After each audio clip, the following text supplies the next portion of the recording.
북이스라엘이 아수르라는 나라에 멸망했습니다.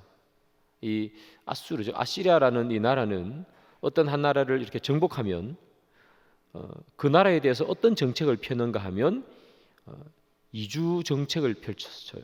이게 무슨 말인가 하면 한 나라를 정복하면 그 나라 사람들을 자기 나라로 끌고 오는 거예요. 그래서 이 아시리아가 북이스라엘을 딱 점령하고 난 다음에 북이스라엘의 수도인 사마리아 사람들을 자기 나라로 끌고 왔어요. 그래서 아시리아의 나라에서 살게 한 거죠. 그리고 또 아시리아 사람들, 또 이 아시리아가 정복했던 한 나라 사람들을 이 북이스라엘에 또 보내요. 그래서 섞여 살게 해요. 그래서 나라가 망하자 사마리아 사람들이 아시리아로 붙잡혀가고, 그리고 아시리아가 정복한 많은 다른 나라 사람들이 또 사마리아에 와서 섞여 살게 됐어요. 그래서 원래 이 사마리아 땅은 이스라엘 사람들이 살았는데 전쟁에서 패하니까 여러 나라 사람들이 다 와가지고 사는 그런 땅이 돼버렸습니다. 자, 여러분, 여러 나라 사람들이 와서 사마리아에 사니까 어떤 일이 생기는가 하면 각 나라에서 온 사람들이 하나씩 뭘 들고 옵니까? 자기들이 섬기던 우상을 데리고 오는 거죠.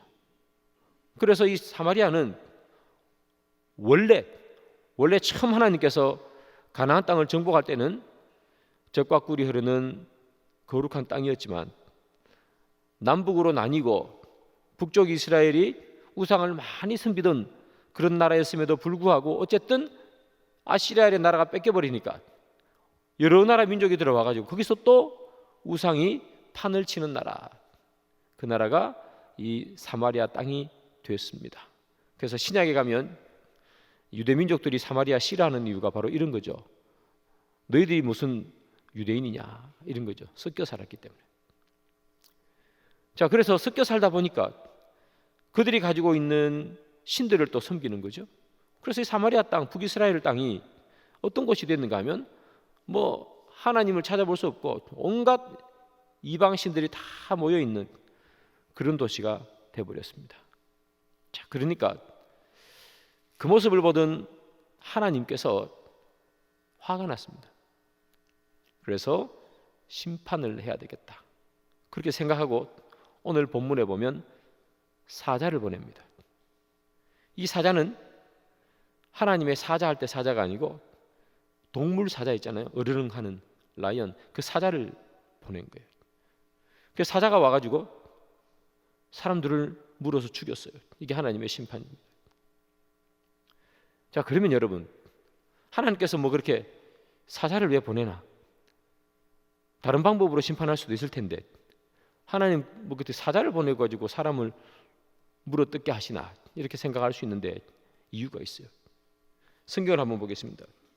레위기 26장 21절 22절 두 절인데요, 우리가 같이 한번 읽어보겠습니다. 시작. 너희가 나를 거슬러 내게 청종하지 아니할진대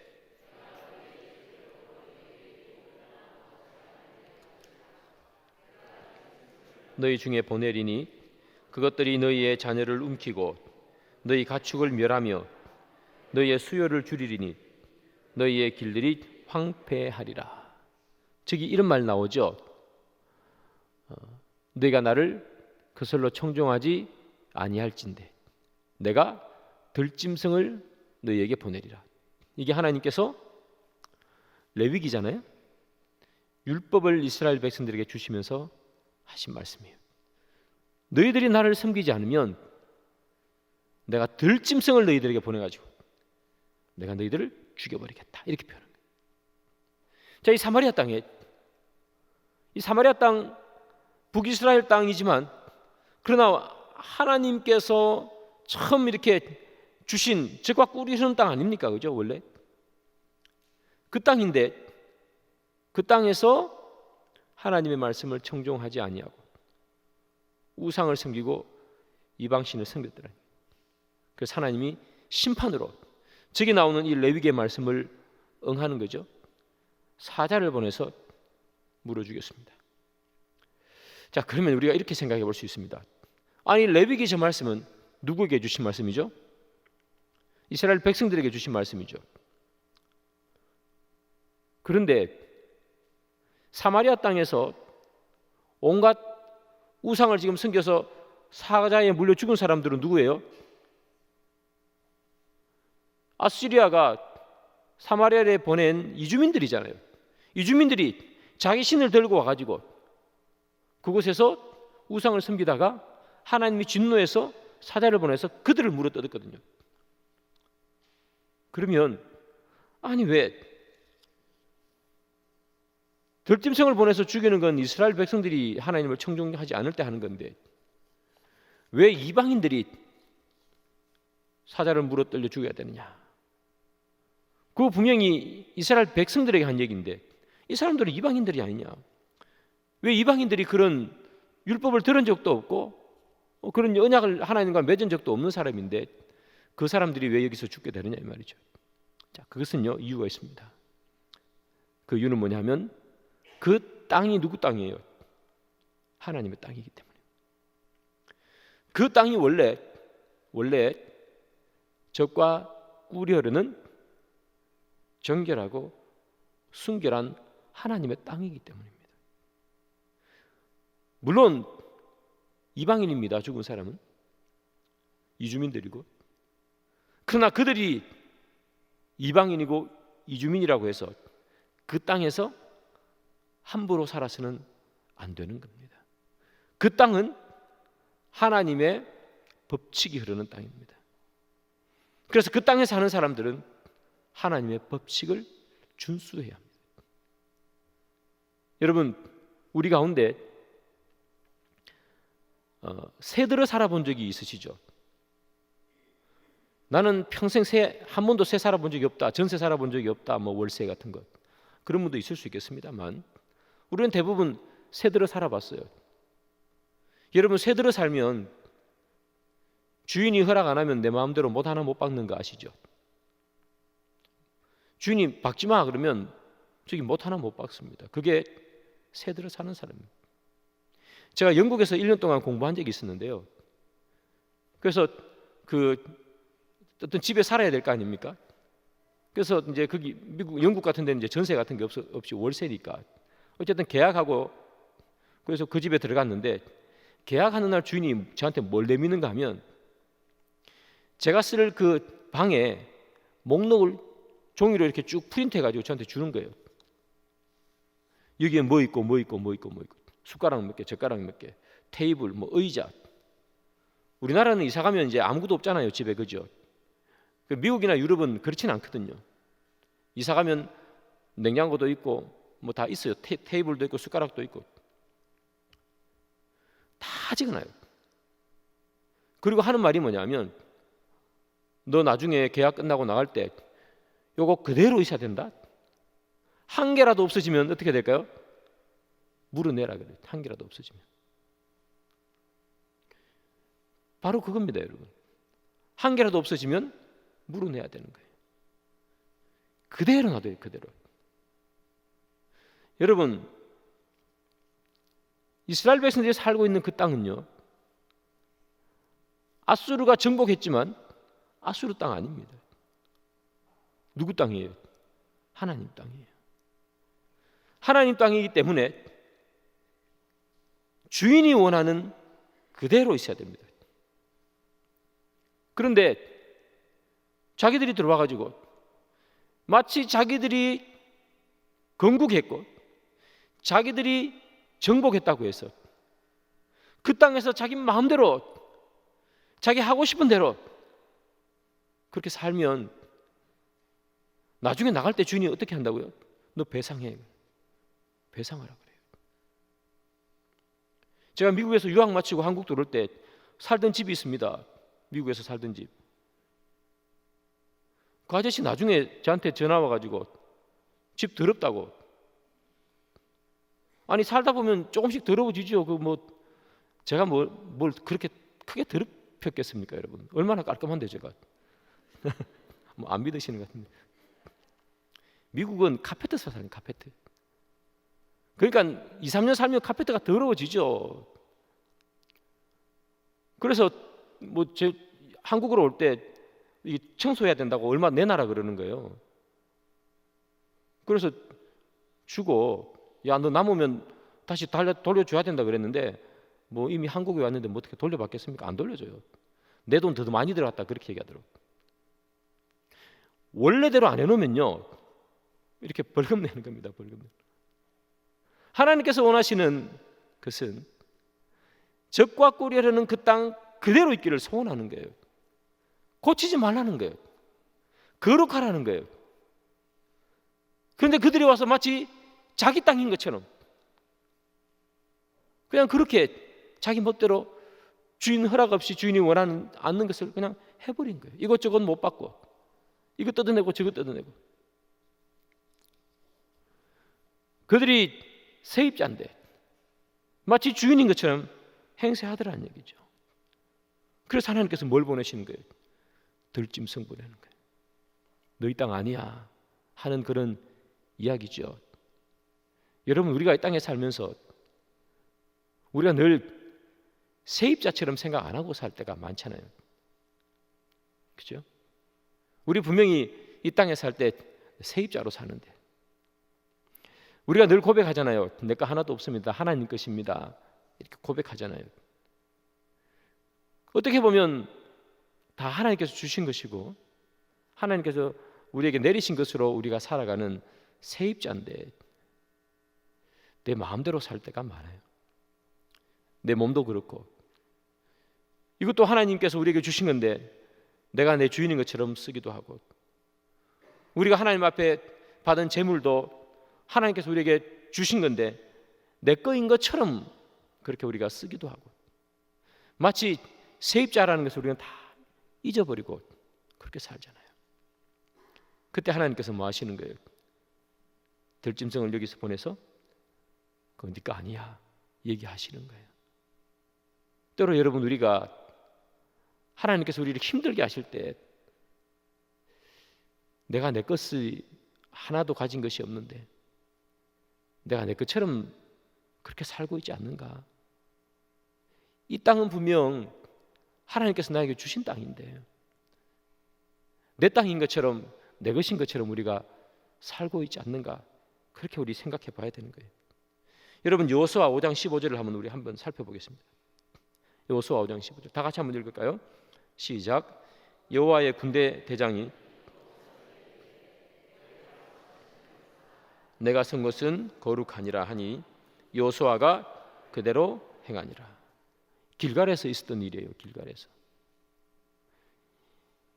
여리고 성을 이렇게 정복하기 바로 앞에 길갈에서 할례 받고 여호수아가 있는데 하나님의 장관이 나타나서 여호수아에게 하는 말이에요. 너 여기 어디라고 신 신고 있어? 신발 벗어 이렇게 얘기하는 거예요. 여기 거룩한 땅이야. 네가 마음대로 네 신발 그 흙 묻은 거 신고 다니는 곳 아니야 이렇게 얘기하는 거예요. 우리가 세입자면 하나님께서 주신 것을 가지고 쓰는 사람이면 우리는 원래대로 그대로 해놔야 되는 거예요. 원래대로. 우리 마음대로 못 하나 박으면 안 된다는 거예요. 어떻게 그렇게 할 수 있느냐? 여기 나오는 것처럼 네가 있는 곳은 거룩한 곳이니 신을 벗으라 하는 거예요. 그게 원래 있는 그대로 해놓는 거예요. 우리가 날마다 길을 걸어가면서 이 발바닥에 묻는 더러운 것들 그것을 없애는 거예요. 신약으로 말하면 예수님께서 베드로의 발을 이렇게 씻어주시잖아요. 발을 씻어주시면서 온몸은 이미 깨끗해졌으니 매일매일마다 더러워진 이 발을 씻어야 되느니라 그렇게 말씀하시잖아요. 어떻게 하면 우리가 우리 몸을 하나님께서 우리에게 주신 우리 몸을 원래대로 그대로 하나님께서 우리를 창조하신 목적대로 우리가 우리 몸을 드릴 수 있고 우리의 삶을 어떻게 하면 하나님께서 창조하신 그 목적 그대로 주인이 원하는 그대로 우리는 드릴 수 있는가? 신발을 벗는 거예요. 날마다 이 세상에서 걸어가면서 짓는 수많은 우리의 부족함을 날마다 씻어내는 삶, 그 삶이 하나님께서 원하시는 그대로를 드리는 것이 아니겠습니까? 사랑하는 여러분, 오늘 본문에 나오는 여기 나오는 이주민들도 그렇고 여기 원래 살고 있던 사마리아 백성들도 그렇고, 여러분 왜 심판을 받습니까? 또 특별히 이스라엘 사람들은 왜 나라를 뺏깁니까? 하나님이 원하는 그대로 창조 질서 그대로 살지 않았기 때문이 아닙니까? 창조 질서가 뭡니까? 하나님께서 말씀하신 그 법대로 살아가는 것이 창조 질서 아닙니까? 창조 질서를 어겨버리면 그때는 하나님의 심판이 우리에게 임하는 거예요. 동성애 같은 것도 마찬가지입니다, 여러분. 하나님이 창조 질서 아닙니까? 남자가 여자와 연합해 가정을 이루는 게 하나님의 창조의 질서예요. 그런데 그 창조 질서를 뒤바꾸는 거잖아요. 그러면 하나님의 심판이 있는 것이죠. 만든 그대로 제발 하라는 거예요. 만든 그대로. 여러분 세상에 전부 다 만든 그대로 하는데 진짜 만든 그대로 안 하는 게 누군지 아세요? 사람이요, 사람. 사람만 만든 그대로 안 해요. 원래 만들어 놓은 그대로 안 하는 것들 중에 진짜 제일 안 하는 게 사람인데, 그 중에서도 가장 안 하는 게 누구냐면 한국 사람입니다. 한국 사람. 한국 사람은 여러분 뭐 물건 사면 물건 사는데 이렇게 사용 방법대로 안 해요. 그죠? 이거 이렇게 해볼까 저렇게 해볼까. 사랑하는 여러분, 사람은 하나님께서 만드신 창조 질서대로 살아야 됩니다. 그게 하나님께서 우리에게 원하시는 겁니다. 창조 질서대로 살지 못할 때 늘 발바닥에 있는 그 흙을 떨어내는 그 삶을 주님은 살기를 원하시는 거죠. 그게 이 땅을 살아가는 우리의 삶의 법칙이어야 합니다. 그래서 여러분 꼭 기억하시고, 내가 이 땅에서 살아가는 것이 내가 주인 아니라는 것을 기억하시고, 내 세입자다. 내가 하나님의 집에 새들어 산다. 그렇게 꼭 여러분 기억하시기를 바랍니다. 그래서 이 사람들이 하나님이 원하는 뜻대로 안 사니까 들짐승이 와서 물어 죽이는 거잖아요. 그러면 반대로 어떻게 하면 하나님께 복받을 수 있겠습니까? 거꾸로 하면 되잖아요. 그죠? 거꾸로. 하나님께서 원하시는 그 모습 그대로 살면, 날마다 신발을 벗고 거룩한 삶을 살면 하나님께서 우리에게 복 주시는 거죠. 여러분 복 받는 비결이 다른 데 있는 게 아닙니다. 뭐 대단한 거 하는 게 아니고, 내가 날마다 하루의 삶을 기억하고 돌아보고 신발에서 더러운 것을 벗어내는 그 인생, 그 삶 살면 하나님 우리에게 복 주시는 거예요. 그런 복이 여러분들 가운데 있기를 소망합니다. 자, 사람들이 사자에게 물려 죽었어요. 그러니까 거기서 살던 이주민들이 깜짝 놀랍니다. 이게 무슨 일이지? 왜 이런 일이 우리에게 일어났지? 그렇게 생각하다가 그들이 내린 결론이 이런 거예요. 이 땅에 신이 있는데 이 신의 법도를 우리가 잘 몰라가지고, 신의 법도대로 안 살아가지고 그 신이 화가 나서 이 사자를 보낸 게 아닌가, 그렇게 생각했다는 거예요. 어떤 면에서 보면 이 사마리아 사람보다 낫죠. 그렇게 생각했어요. 그래서 그들이 내린 결론, 이 땅의 신에 대해서 잘 아는 사람들을 이쪽으로 데리고 와서 우리가 이 땅의 신의 법도를 배워야 되겠다, 그 생각한 거예요. 그러면 더 이상 재앙이 없을 것이라 생각했어요. 그래서 이 아수르 왕에게 이야기했어요.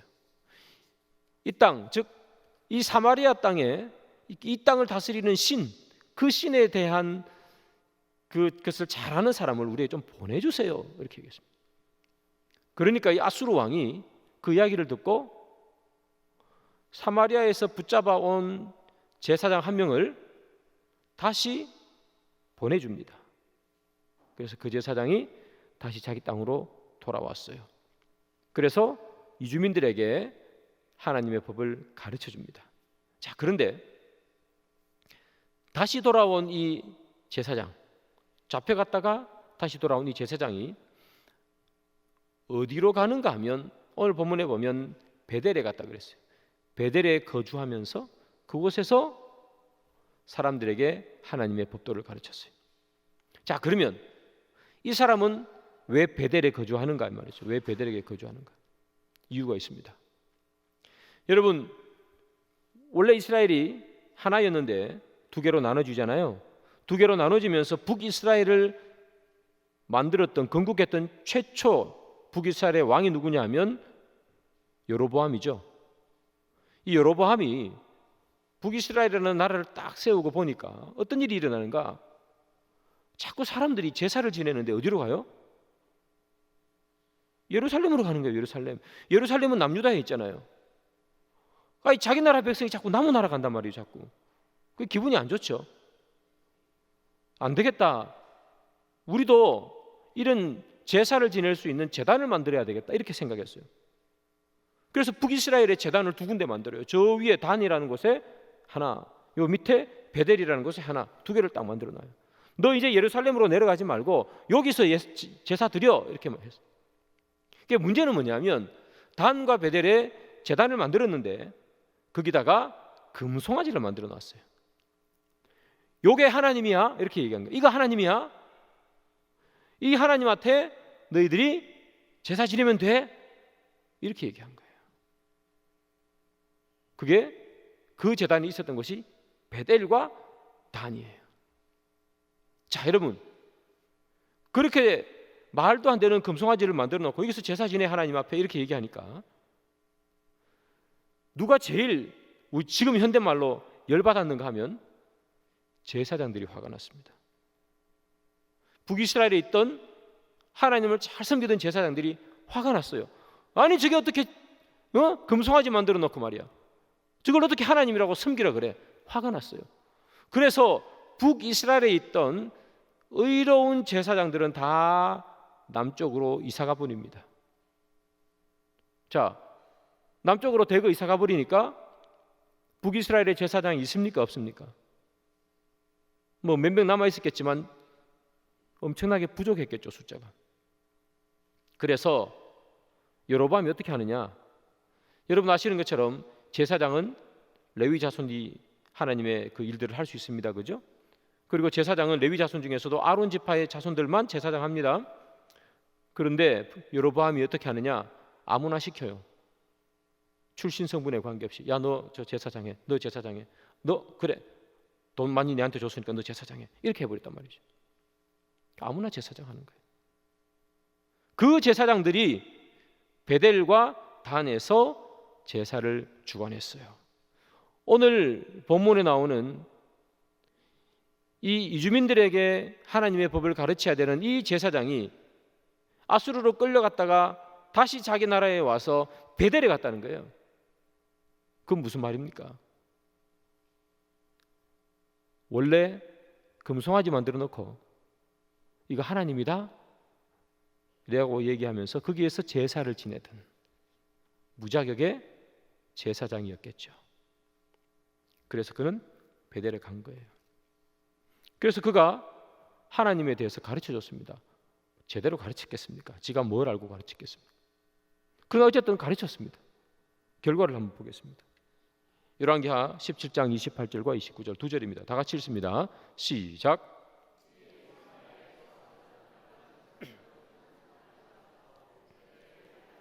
백성에게 어떻게 여호와 경외할지를 가르쳤더라. 그러나 각 민족이 각기 자기의 신상들을 만들어 사마리아 사람이 지은 여러 산당들에 두되 자기들이 거주한 성읍에서 그렇게 하여. 결과가 어떻게 됩니까, 여러분? 하나님을 자기 나름 가르쳤어요. 근데 결과가 어떻게 됩니까?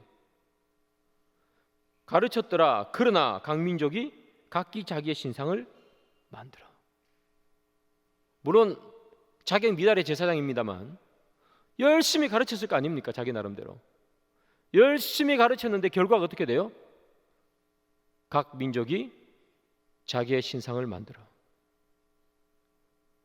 이거 결과가 여러분 엉뚱하게 되죠. 여러분 10계명 중에 제1계명이 뭡니까? 나 이외에 다른 신을 두지 말라 아닙니까? 그 1계명이에요. 10계명 가르치면 이거부터 가르치는 거 아니겠습니까? 1계명부터. 그런데 열심히 가르치고 났더니 결과는 뭐예요? 각 민족이 자기 우상을 다 만든 거예요. 자, 열왕기하 17장 33절을 한 번 더 보겠습니다. 다 같이 읽습니다. 시작. 이와 같이 그들이 여호와도 경외하고 또한 어디서부터 옮겨왔든지 그 민족의 풍속대로 자기의 신들도 섬겼더라. 이게 열왕기 기자가 하는 결론이잖아요. 가르친 결론. 열심히 가르쳤더니 뭐였어요? 여호와도 경외하고. 여호와만 경외해야 되는데 여호와도 경외하고, 그 다음 뭐죠? 어디서 옮겨왔든지 그 민족의 풍습대로 자기의 신들도 섬기고, 여호와도 섬기고 자기의 신들도 섬기고. 이게 가르침의 결과예요. 열심히 가르쳤는데. 여러분, 이것을 통해서 우리는 어떤 교훈을 받을 수 있을까요? 저는 이런 생각이 들었습니다. 열심히 배우는 것이 하나님을 알게 하지 못한다는 것이죠. 열심히 공부해가지고 시험 잘 치는 것이 하나님을 만나게 하지 못한다는 겁니다. 사랑하는 여러분, 여기 이곳에 와 이주해 있던 이주민들은 이 땅의 신, 물론 여호와 하나님이겠죠, 하나님에 대해서 열심히 배웠습니다. 그러나 하나님을 만나지 못했습니다. 정말 열심히 공부했을 거예요. 사람이 죽으니까. 근데 하나님을 만나지 못하니까 열심히 배운 게 다 헛것이 되어버렸습니다. 우리가 하나님을 만나지 못하면 우리가 아는 수많은 성경의 지식은 사실은 아무 의미가 없습니다. 하나님을 만날 때 내 속에 들어가 있는 수많은 성경 구절과 성경의 지식이 힘이 되고 능력이 되는 것이죠. 여러분, 유대 종교 지도자들이 지식이 없어서 예수를 거부한 게 아니에요. 마태복음 23장 2절을 볼까요? 서기관들과 바리새인들이 모세의 자리에 앉았으니. 서기관들과 바리새인들요, 모세의 자리에 앉아 있어요. 그들도요, 지식으로 따지면요, 율법으로 따지면요, 모세보다 못한 게 없는 사람입니다. 근데 왜 그렇게 됐을까? 그렇게 지식이 많은데 왜 모세의 길을 걷지 못했을까? 그들은 하나님을 만난 적이 없으니까요. 하나님을 만난 적이 없이 우리 머릿속으로만 하나님을 알면 말씀은 능력이 되지 못합니다. 찬양은 그냥 노래일 뿐이 되는 것이죠. 여러분, 예수님의 제자들이 3년을 예수님을 따라다녔잖아요. 3년을 따라다녔는데 결국은 배반하잖아요. 예수님에 대해서 배우고 보고 했는데 결론은 배반하고 떠나는 거예요. 근데 언제 돌아올까요? 오순절날 성령이 임할 때 하나님을 만나는 거죠. 성령을 만나면 그때 비로소 그들이 3년 동안 보고 배웠던 것들이 힘이 되는 거예요. 성령이 그들 가운데 임하지 않으면 3년 동안 보고 배운 건요, 결론은 배신이에요. 그러나 성령을 만나니까 3년을 보고 배운 것이 그들에게 힘이 되고 능력이 되고 기적으로 나타나는 거잖아요. 하나님을 알지 못하고 하나님을 만나지 못하면 우리가 아는 모든 것들 무슨 소용이 있겠어요? 하나님을 만나지 못할. 그럼 여러분, 어떻게 하면 하나님을 만날까요? 어떻게 하면? 여러분, 예수님의 제자들이 오순절 성령 강림을 할 때 그때 뭐 했을까요? 120명의 그 사람들이 마가의 다락방에서 뭐 하고 있었습니까? 마음을 같이하여 오로지 기도했다. 성경은 그렇게 말해요. 마음을 같이해서 기도하고 있었어요. 어떻게 하면 하나님을 만납니까? 말씀과 기도겠죠. 여러분, 우리가 하나님의 말씀을 읽고 하나님께 기도하지 않으면 하나님을 만날 수가 없어요. 하나님을 만나지 못하면 우리가 30년, 40년 신앙생활에서 배웠던 모든 것들이 그냥 아무것도 아니에요. 그러나 하나님을 만나는 그 순간이 되면 우리가 30년, 40년 교회에서 배우고 익혔던 모든 것들이 그때서야 비로소 살아나는 거예요. 그때서야 비로소 힘이 되는 것이에요. 왜 수년 동안 예수를 믿었는데도 불구하고 아무런 힘이 없을까? 예수를 만나지 못해서 아닙니까? 우리 가운데 정말 예수를 만나기를 소원합니다, 여러분. 그냥 시간이 되어서 교회 나오는 것도 너무 귀합니다. 안 나오는 것에 비해서 얼마나 소중합니까? 그러나 예수를 진짜 만나기를 간절히 소망하셔야 돼요. 나 30년 전에 기도원에서 예수님을 뜻깊게 만났지. 그거 말고요. 30년 동안 우려먹으면 뭐가 나오겠습니까? 오늘 이 시간 하나님을 만나고 매일매일 하나님을 만나야 되지 않겠습니까? 그때 비로소 우리가 가지고 있는 많은 것들이 힘이 되고 능력이 되고 기적이 되고 은혜가 되고 하는 것 아니겠습니까? 이길 수 있는 힘이 되고 그것이 인내로 나타나고 사랑으로 나타나고 희락으로 나타나고 우리 머릿속에 성령의 9가지 열매는 그대로 다 박혀 있는데 사랑과 희락과 화평과 다 있는데 왜 그게 사랑으로 나타나지 않고 희락으로 나타나지 않고 오래 참음 자비 양선 충성으로 나타나지 않느냐? 성령이 우리 안에 움직이지 않기 때문에 내가 예수를 만난 적이 없기 때문에 머릿속에 있지만 능력으로 못 나타나는 것 아니겠습니까? 그래서 사랑하는 여러분, 정말 예수 만나시기를 소망하시길 바랍니다. 몇십 년 전에 만난 거 말고 주님 오늘 주님을 만나기를 원합니다. 주님 오늘 내가 기도하는 중에 주의 음성 듣기를 원합니다. 주님 내가 오늘 이 말씀이 있는 가운데 이 말씀이 살아 움직여서 막 그 말씀이 이렇게 붕붕 떠서 내 속에 들어오기를 원합니다. 그 간절함이 우리 가운데 있어야 되지 않겠습니까? 그래서 여러분 정말 저와 우리 모두가 꼭 예수 만나기를 바랍니다. 예수 안 만나면 우리는 정말 불쌍한 인생입니다. 예수 만나지 않으면 우리 것처럼 이렇게 불쌍한 인생이 없습니다. 지금 여기 와서 왜 있습니까? 집에 가서 누워 있어야지. 그래서 사랑하는 여러분, 정말 마음속으로 주님 만나고 싶습니다. 오늘도 주님 만나기를 원합니다.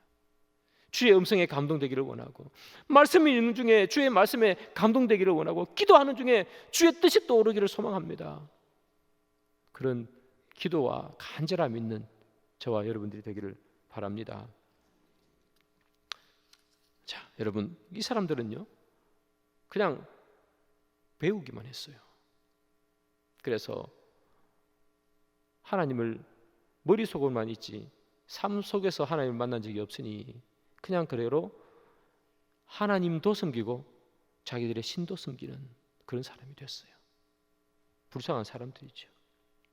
자, 그리고 오늘 본문 마지막 구절을 우리가 의미 있게 한번 살펴봐야 되겠습니다.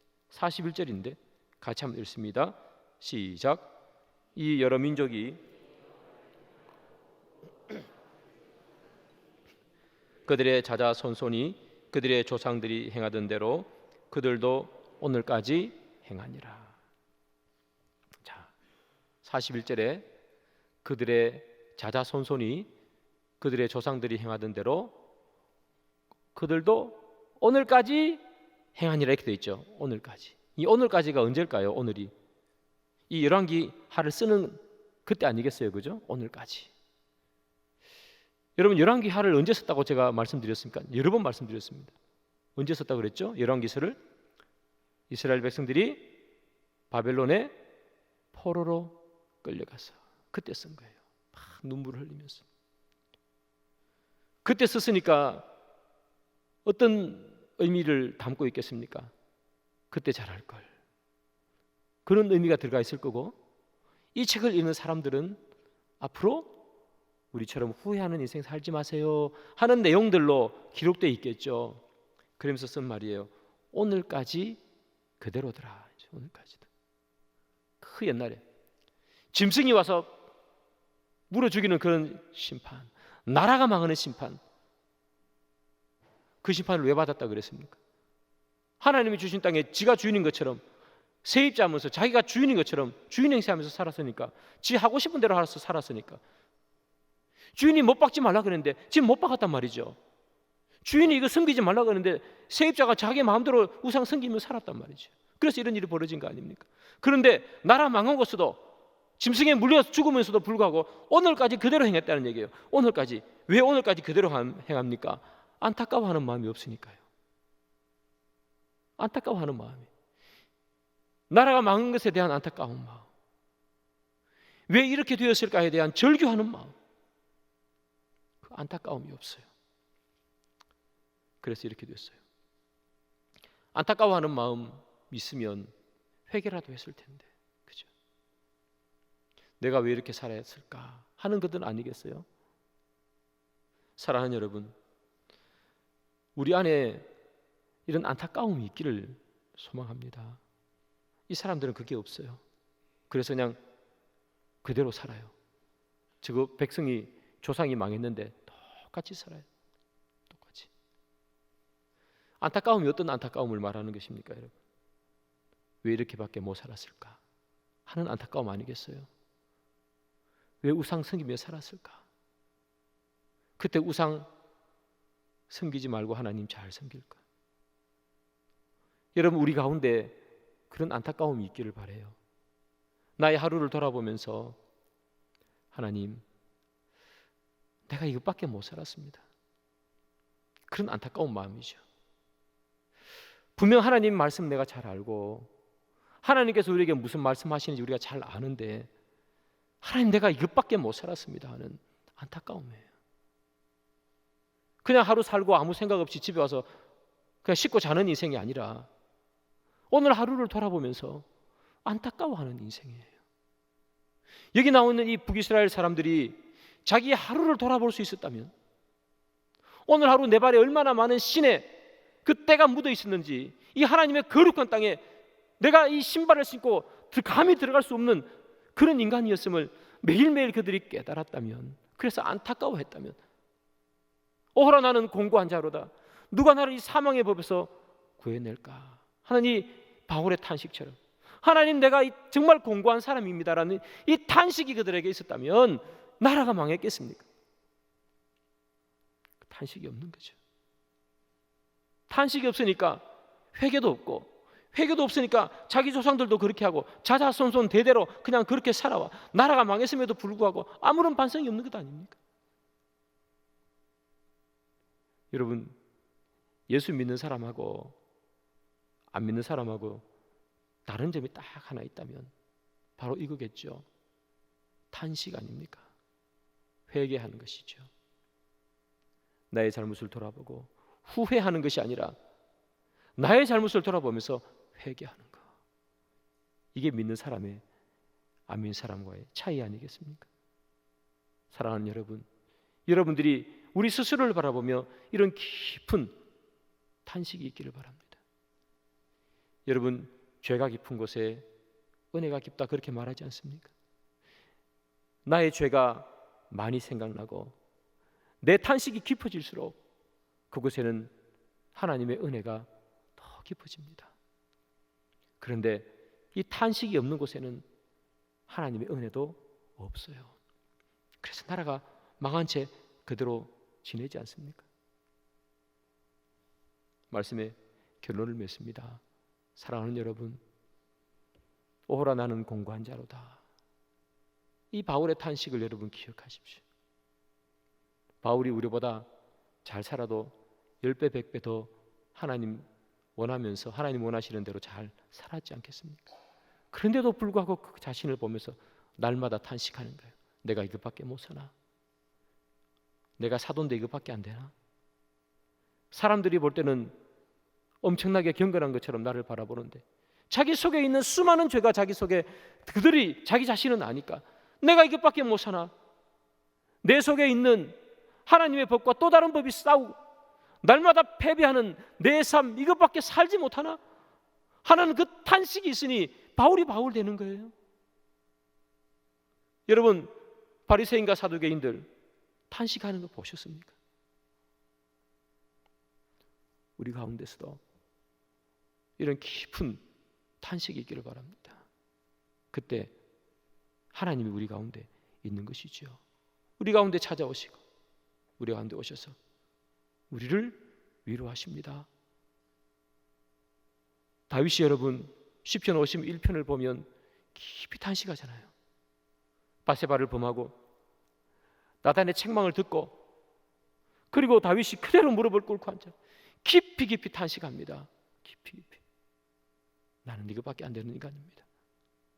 하나님 그때 다윗에게 그렇지 너는 그거밖에 안 되는 인간이지 그렇게 하나님 책망하십니까? 절대로 그렇지 않습니다. 깊이 깊이 탄식할수록 하나님의 은혜는 더 깊어지고 우리의 탄식이 깊어질수록 하나님의 은혜는 더 깊이 우리 가운데 임하는 것이에요. 그럴 때 우리가 하나님을 날마다 만나는 삶을 살지 않겠습니까? 오늘 이 본문을 통해서 우리에게 주는 교훈인 줄 믿습니다. 사랑하는 여러분, 우리가 사는 이곳 내 거 하나 없다는 사실을 꼭 기억하시고 세입자로 산다. 그래서 주인이 원하시는 그 삶, 신발을 벗는 거룩한 삶, 때가 묻었을 때 깊은 탄식으로 주께 간구하는 삶, 그 삶을 사시면 주님께서 여러분들을 안아주시고 주님께서 여러분들을 위로해 주시고 주님께서 여러분의 눈에 눈물을 닦아줄 줄 믿습니다. 그런 삶을 사는 우리가 되기를 소망합니다.